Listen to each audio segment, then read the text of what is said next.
Kaya mga ka-idol, ayaw mandar, tumirik. Yan, nakita natin yung issue idol kasi nagredondo siya, ayaw magtuloy.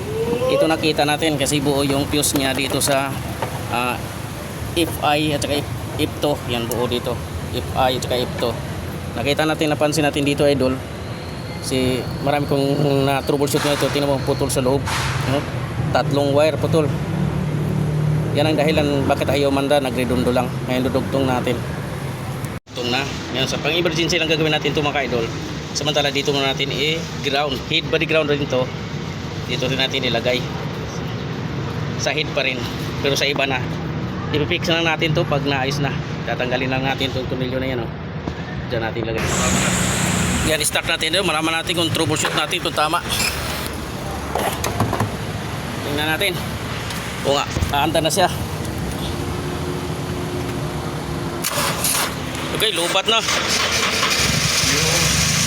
Aba, tamang diagnose natin idol. Ang issue lang talaga yung head body ground. Isa dito si check nyo sa ayaw mandar. Yung head body ground, importante yan. Yan, mandar na mga idol.